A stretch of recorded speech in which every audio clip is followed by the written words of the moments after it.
أن الله الكريم يتغشاكم بالرحمة والمغفرة ويعلى درجاته في الجنة ويرفعنا بأسرارهم وأنوارهم وبركاتهم وعلومهم في الدين والدنيا والآخرة على هذه النية وعلى كل نية صالحة كاملة شاملة لخيرات الدنيا والعين والآخرة بسم النبي وعلى النبي بسم سورة الفاتحة أعوذ بالله من الشيطان الرجيم بسم الله الرحمن الرحيم الحمد لله رب العالمين الرحمن الرحيم مالك يوم الدين إياك نعبد وإياك نستعين اهدنا الصراط المستقيم صراط الذين أنعمت عليهم غير المغضوب عليهم ولا الضالين بسم الله الرحمن الرحيم الحمد لله رب العالمين وبه نستعين على أمور الدنيا والدين والصلاة والسلام على حبيب رب العالمين سيدنا ومولانا محمد وعلى آله وصحبه أجمعين سبحانك لا علم لنا إلا ما علمتنا إنك أنت العليم الحكيم ولا حول ولا قوة إلا بالله العلي العظيم رب اشرح لي صدري ويسر لي أمري واحلل عقدة من لساني يفقهوا قولي وسدد لساني واهد قلبي بجاه النبي والصحب والآل وعنده مفاتيح الغيب لا يعلمها إلا هو أما بعد. Alhamdulillah, marilah bersama-sama kita bersyukur kepada Allah Subhanahu wa taala atas semua nikmat yang Allah berikan kepada kita. Baik itu nikmat jasmani ataupun nikmat rohani, terutama nikmat iman dan nikmat Islam. Begitu pula nikmat taufik dan hidayah, sehingga dengan nikmat-nikmat itu kita bisa bersama-sama berkumpul di tempat yang mulia ini guna melaksanakan kewajiban kita sebagai hamba Allah Subhanahu wa taala. Semoga semua amal ibadah yang kita kerjakan diterima Allah Subhanahu wa taala. Amin ya rabbal alamin. Hadirin dan hadirat rahimakumullah. Qala al-mu'allifu hafizahullah ta'ala wa nafa'na bihi wa bi jami'i ulumihi fid dharain amin. Syuruti sihhatis shalah ila an qala asy-syartu ar-rabi'u at-taharatu 'anil najasati fi thawbi wal badani wal makani. Jadi masih dalam pembahasan syarat-syarat sahnya salat, yang mana kita sudah sampai di syarat yang keempat, yaitu keadaan kita sebagai orang yang akan sholat atau yang sedang sholat harus dalam keadaan suci dari najis. Baik sucinya itu pada pakaian yang kita kenakan, begitu pula di badan kita dan juga tempat. Pakaian itu mencakup apa yang dikenakan dan juga apa yang dibawa. Yang dibawa diantaranya selendang kan dibawa, atau pulpen, atau HP, atau apa saja yang kita bawa. Atau misalkan sesuatu yang berdekatan atau bersentuhan dengan kita. Contohkan kemarin misalkan seseorang sholat dalam keadaan memakai mic yang bertali ini, lalu di ujung mic ada najisnya, maka tidak sah sholatnya. Jadi sesuatu yang dipakai atau dikenakan dan dibawa pas sholat harus dalam keadaan suci, tidak ada najisnya. Begitu pula dengan badan. Badan juga harus dalam keadaan suci. Yang dimaksud dengan badan adalah zahir anggota badan kita, dan ini mencakup bagian dalam hidung, kemudian bagian dalam mulut, dan juga bagian dalam mata. Artinya apa? Artinya seandainya seseorang, misalkan ada seseorang sholat sedangkan dia habis muntah muntah maka tidak sah sholatnya. Kenapa? Karena muntah najis. Jadi kalau habis muntah harus dicuci dulu, dicuci atau dikumur-kumur dengan muntah itu. Dan muntah itu juga kumur-kumur atau mensucikannya dengan cara sampai kerongkongan. Ada cukup kita misalkan ada seseorang habis muntah lalu dibahas apa kumur-kumur biasa, ada cukup. Karena kan keluar dari kerongkongan, jadi harus biasanya dengan air gitu, diputar di sini lalu dipindahkan.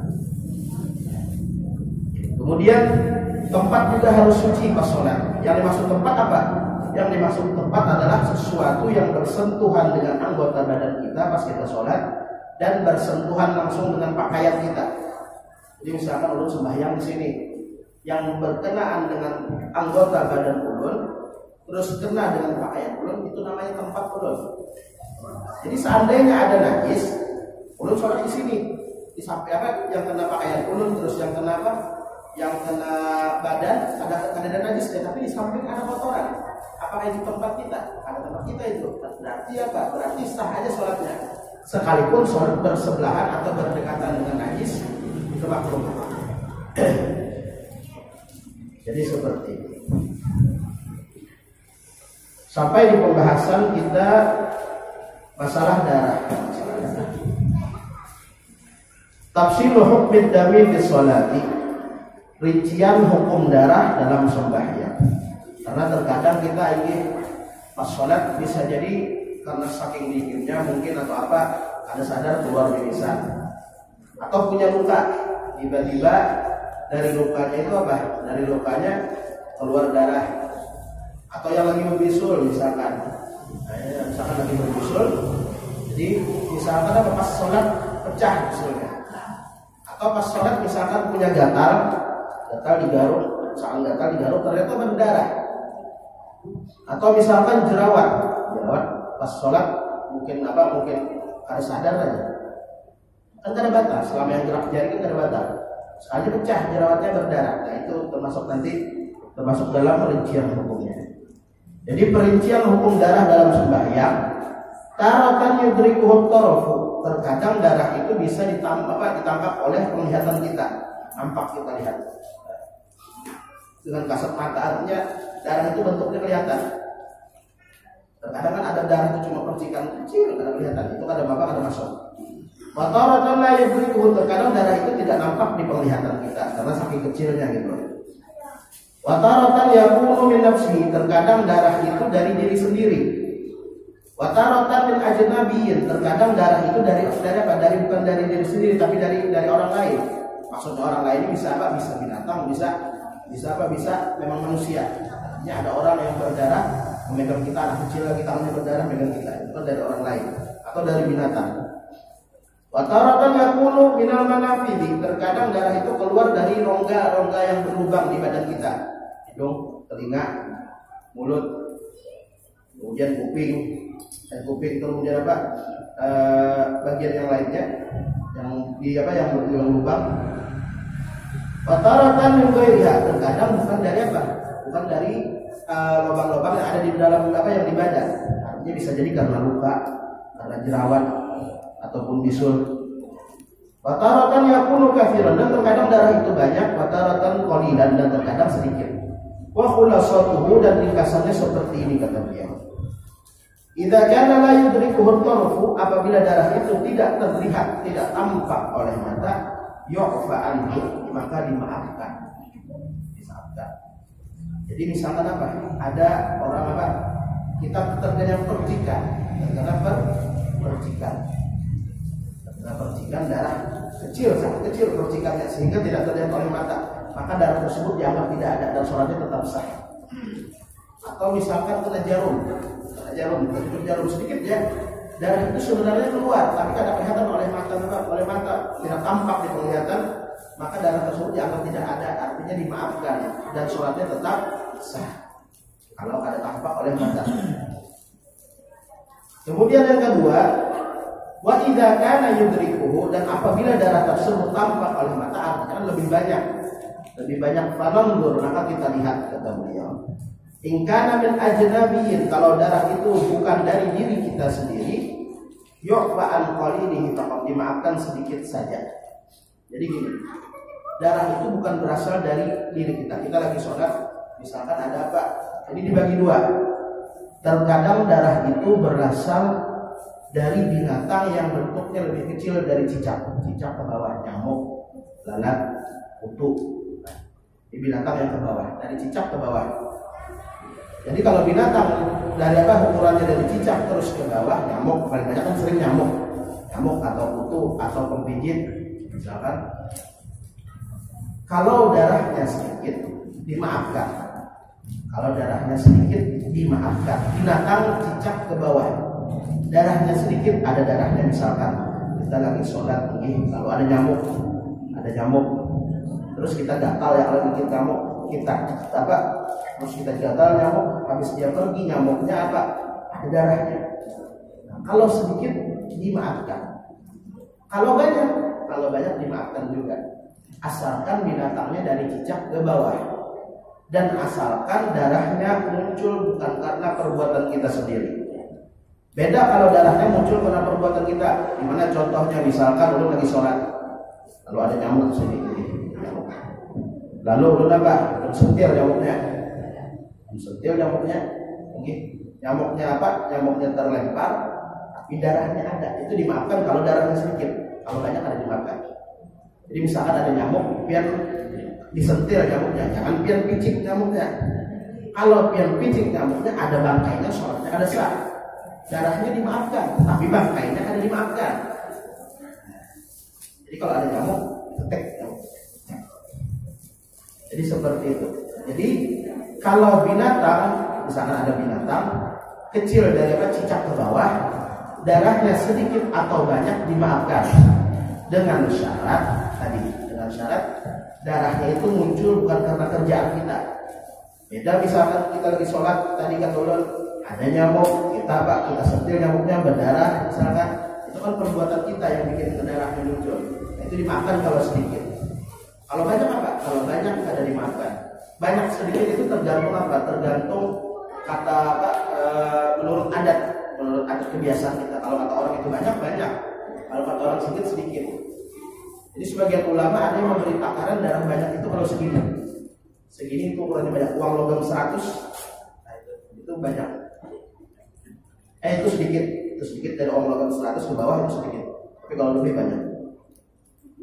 Terus kalau darah binatangnya di atas cicak, darah tikus misalnya, ada tikus mati kena tangan, ada tikus mati gugur, tikusnya kena tangan, tikusnya ada di tangan, pipa darahnya ada.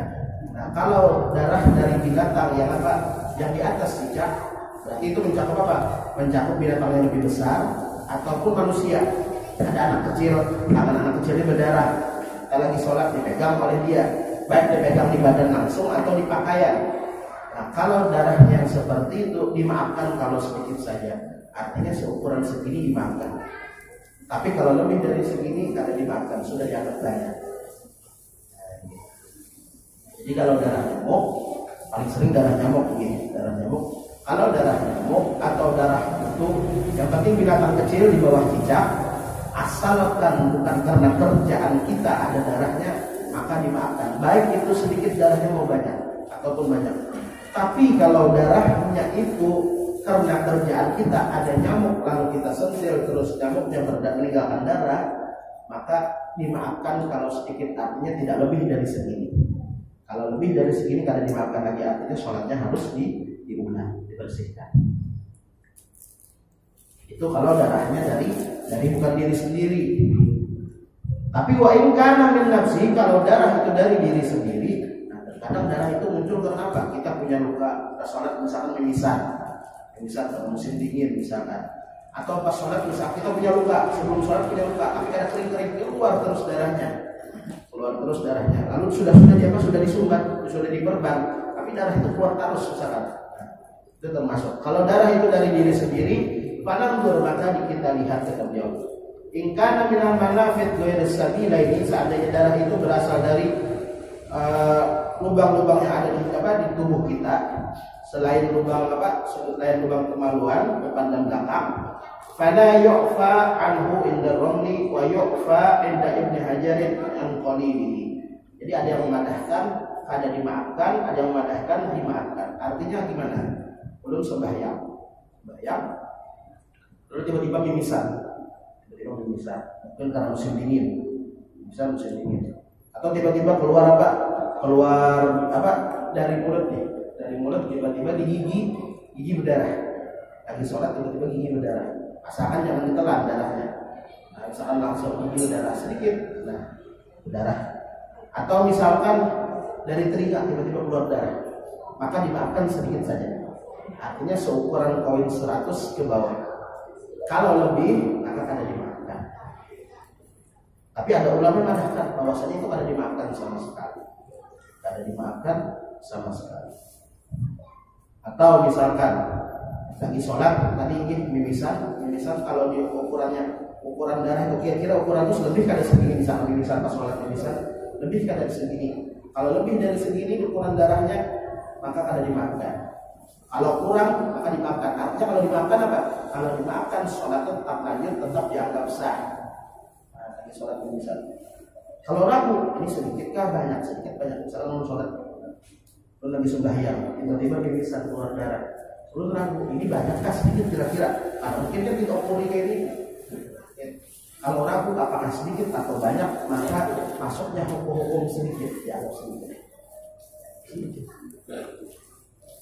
Jadi seperti itu kalau darahnya dari selain apa? Dari lubang-lubang yang ada di badan, telinga, hidung, mulut. Kemudian wa in kana min ghairil manafid, seandainya darah itu muncul dari selain apa?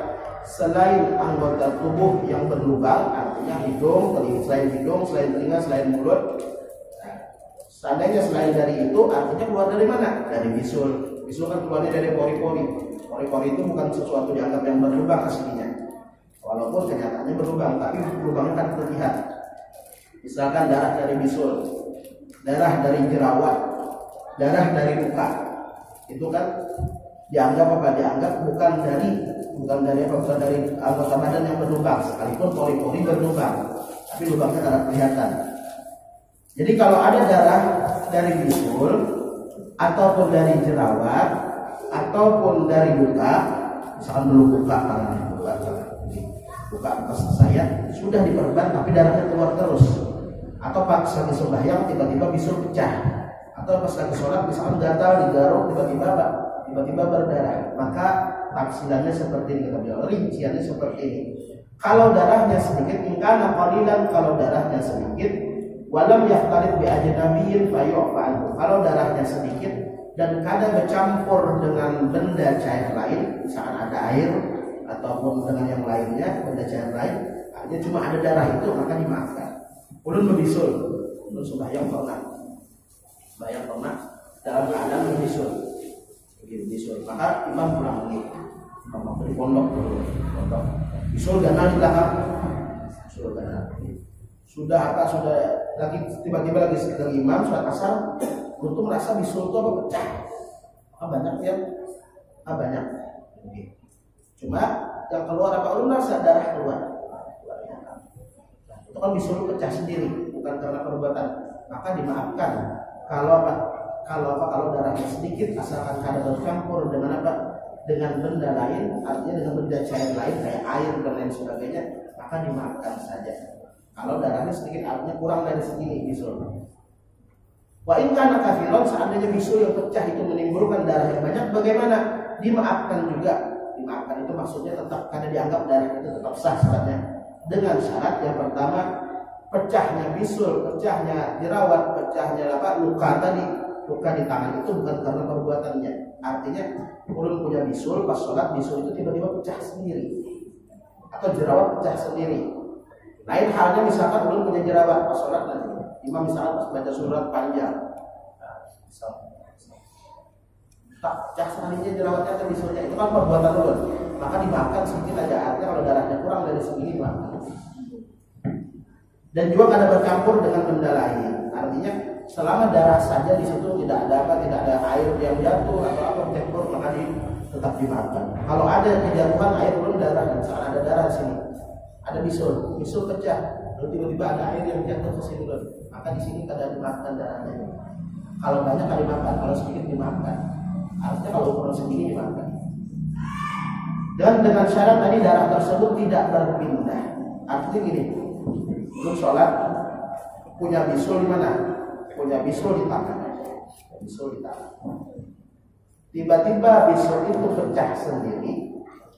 Nah, selama darahnya ada di sekitar bisul saja, ada di sekitar tangan, bisulnya kan di tangan tadi.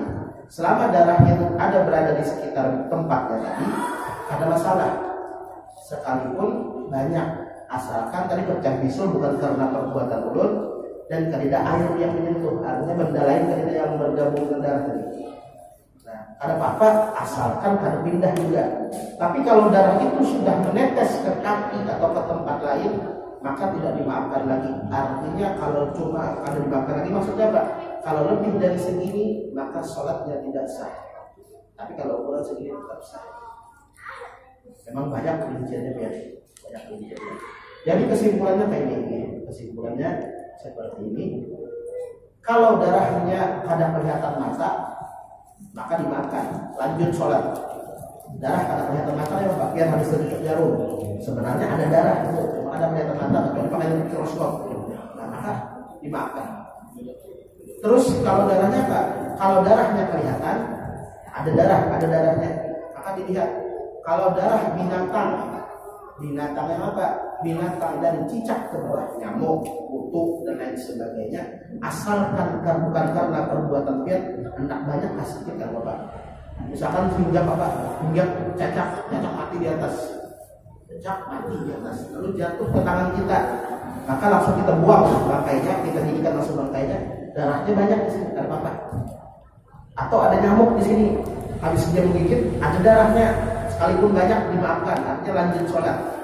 Tapi kalau misalkan ada nyamuk atau kutu, kita sentil kutunya, kalau menimbulkan darah, kalau sedikit dimaafkan, kalau banyak ada. Tapi kalau darah itu berasal dari hewan yang di atas cicak, berarti hewan besar atau mencakup manusia, maka dimaafkan sedikit saja. Artinya kalau ada lebih dari 1 poin, ada masalah. Kemudian kalau darah mimisan dari hidung atau dari mulut, darah keluar dari mulut, dari telinga, maka dimaafkan sedikit saja. Kemudian kalau darah bisul, darah jerawat, darah luka, maka dilihat dulu. Kalau sedikit darahnya maka dimaafkan asal ada bercampur lawan cairan lain. Kalau banyak darahnya, belum bisul, darahnya banyak asalkan pecahnya bukan karena perbuatan sendiri, darahnya ada netes pindah ke tempat lain dan ada bercampur dengan cairan lain, maka walaupun banyak darah. Contohnya ada pernah satu sahabat yang ada salah satu sahabat Nabi waktu itu menjaga perbatasan salah satu sahabat Nabi pas lagi sembahyang ternyata dipanah oleh orang kafir. Karena panah tersebut akhirnya karena panah dilepas presiden panahnya langsung. Tapi darah yang di awak itu kan banyak, darah yang muncul banyak. Tapi sih tetap sholat. Nah, itu darah banyak tetap sholat. Dimaafkan. Karena kan adanya panah bukan karena keinginan sendiri, musuh yang memanah. Terus apa lagi? Terus darahnya ada bercampur dengan cairan lain dan harus tidak. Jadi kena panah dia di belakang. Habis dicabut oleh sendiri, dia cabut pelingkas saja langsung. Tapi tetap sholat, darahnya pada banyak di sini. Kenapa lanjut sholat? Karena tadi darahnya dimaafkan sekalipun banyak. Karena muncul darah bukan dalam perbuatan sendiri dan tidak pindah dan tidak bercampur dengan berdarah. Jadi misalkan dia ada luka di tangan, sudah dia perban darahnya keluar terus dalam sama sholat aja ini. Jadi itu hukum darah. Bagaimana misalkan hukum cairan yang keluar dari luka? Cairan yang keluar dari luka, misalkan punya luka atau apa, tiba-tiba keluar cairan. Karena kan cairan itu bentuknya cairannya bentuknya bening. Jadi kata ulama cairan yang keluar dari luka, misalkan lagi sembahyang tiba-tiba ulun garuk bekas luka bekas luka, tiba-tiba keluar cairan putih. Nah, kata ulama seandainya bau cairannya ada amis, ada perubahannya bau cairan biasa, maka itu bukan najis. Tapi kalau bau cairannya itu sudah amis, berarti itu najis. Jadi seperti itu. Jadi itu diantara syarat sahnya sholat, bahwasanya tidak ada darah. Yang mana darah termasuk najis. Ya, tidak ada darah artinya darah yang tidak dimakan. Kalau dimakan tidak apa-apa. Kalau darahnya sedikit dimakan, ada masalah, lanjut sholatnya. Jadi sholat misalkan mimisan tidak masalah. Begitu. Kemudian diantara syarat sah sholat juga adalah asyaratul khamisu, syarat yang kelima adalah satrul aurati, menutup aurat. Al-auratu lughatan, aurat menurut bahasa adalah an-naqsu, merupakan kekurangan. Atau yang kita itu sesuatu aib, aurat itu wajib disembunyikan. Al-auratu lughatan an-naqsu, aurat menurut bahasa ada kekurangan. Wa syar'an, sedangkan menurut syariat apa itu aurat? Ma yajibu satruha, sesuatu yang wajib ditutupi, wa yahrumun nadharu ilaiha, dan haram memandangnya. Jadi yang namanya aurat itu wajib ditutup, sesuatu yang wajib ditutupi dan haram dipandang. Ya, aurat harus ditutupi. Syaratus satiri, jadi syarat hal atau sesuatu yang menutupi aurat itu ada syaratnya. Artinya terkadang apa? Terkadang orang itu sudah merasa menutup aurat sudah. Cuma apa? Cuma ada memenuhi syarat penutupnya, maka tetap dianggap ada menutup aurat. Sudah menutup aurat ya, tapi dia tampak benar. Sama ada menutup aurat. Si dia ini bujur apa? Bujur berdastar panjang atau berbaju putih, dress panjang, tapi terawang kan? Itu kan menutup aurat. Ada syaratnya, syarat penutup aurat. Yang pertama syaratnya adalah ayasmulal masturul lubusan, bahwasanya yang dipakai itu harus menyelimuti atau melingkupi tubuh secara apa? Secara pakaian. Harus artinya apa? Artinya harus berbentuk pakaian. Apa maksudnya? Seperti ini. Fala yakfi kaunuhu fi hufratin aw khayratin. Maka kalau cukup keadaannya dalam sebuah lubang atau dalam kemah. Jadi kan syarat sembahyang harus menutup aurat. Menutup aurat. Aurat itu apa? Aurat sesuatu yang wajib ditutup dan tidak boleh kelihatan. Nah ini. Dan harus berbentuk, penutupnya itu harus berbentuk pakaian. Harus berbentuk pakaian. Misalkan ini kayak apa aja, ada permasalahan, ada contoh. Ada orang di dalam kemah. Dalam kemah, ada bola kemah. Dalam kemah, masuk ke dalam kemah, ditutupnya kemah dari dalam, diseret, lalu di dalam sembahyang bertelanjang. Kan kadang kelihatan auratnya ya, kalau ada orang melihat. Jadi, ada orang melihat, kalau bertelanjang dalam kemah, apakah sah semacam ada? Karena kemah bukan pakaian. Kemah bukan pakaian. Sekalipun ada dilihat orang.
Lebih bahwa artinya apa?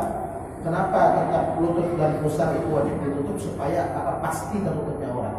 Sekalipun pusar dan lutut itu kan termasuk aurat, hakikatnya kan termasuk. Tapi apa? Supaya kita itu pasti. Artinya kada alang-alang ditutup dua-duanya. Pusar dengan lutut harus ditutup. Jadi kalau ketika sendiri laki-laki boleh cuma pakai celana dalam boleh. Ketika sendiri tidur pakai celana dalam boleh.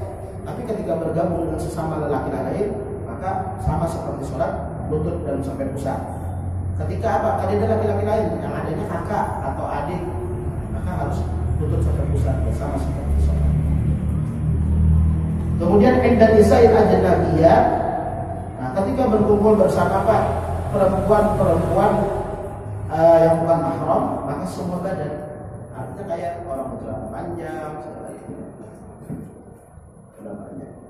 ini hukum yang keras ini. Kemudian indah halilatihi az-zawjati awil amati, ketika bersama kekasihnya, itu kekasih ini mencakup dua macam. Zaman dulu bisa jadi istri, bisa jadi budak perempuan. Karena budak perempuan berarti lawan bini, lawan bininya sekarang. Apakah laki-laki mempunyai aurat ketika bersama dengan istrinya? La aurat, tidak ada aurat sama sekali. Artinya sudah di kamar kedua laki bini, dia tak ada apa-apa, ada masalah ini. Dia tak ada apa-apa, ada masalah. Artinya ada harus ditutupi, tidak harus ada yang tertutup. Artinya laki-laki kalau sendiri di dalam kamar sendirian aja ini, maka boleh aja tidur pakai apa? Pakai celana dalam aja atau pakai celana pendek boxer, tidak ada masalah. Tapi kalau tidur misalnya sekamar dengan saudara laki-laki lain, baik itu saudara atau bukan saudara, maka harus lutut dan pusar. Nah, itu ditutup antara lutut dan pusar, sama seperti sholat. Atau misalkan tidur di kamar, tapi bersama misalkan sama lawan kuitan, lawan orang tua atau lawan adik, lawan kakak, maka antara lutut dan pusar yang harus ditutup. Tapi kalau sudah bersama istri, maka la aurat, kada aurat, artinya bebas. Kemudian auratul hurrati, aurat perempuan khamsatun, ada 5. Nah, perempuan ini terbanyak sedikit auratnya.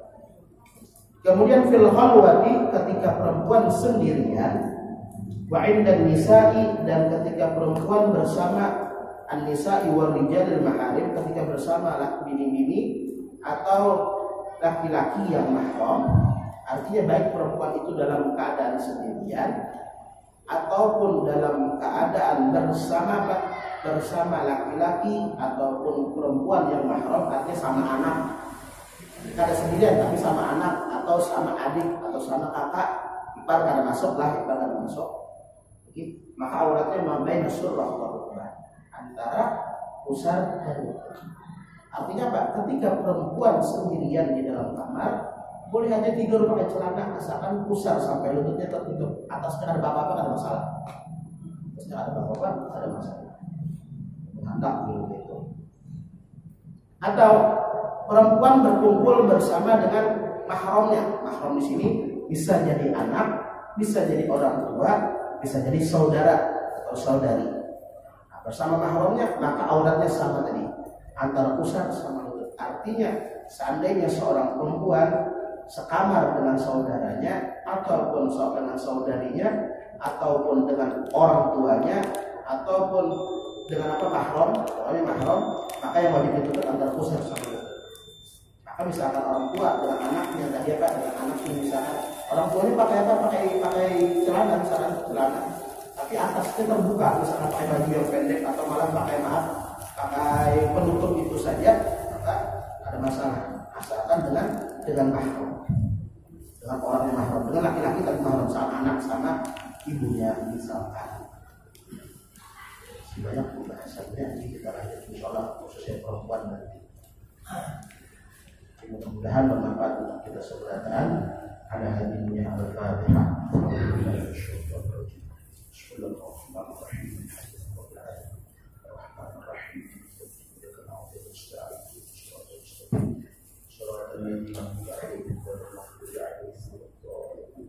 Amin ya rabbal alamin. Bismillahirrahmanirrahim. Alhamdulillahirabbil alamin. Allahumma shalli wa sallim ala sayyidina Muhammad wa ala ali sayyidina Muhammad. Allahumma anfa'na bima 'allamtana wa 'allimna ma yanfa'una wa zidna 'ilman wa وزدنا علما وارزقنا فهما اللهم اهدنا بالعلم وزينا بالحلم واخرجنا بالتقوى وجنبنا بالعافيه يا رب العالمين. صلى الله على سيدنا محمد وعلى اله وصحبه وسلم والحمد لله رب العالمين.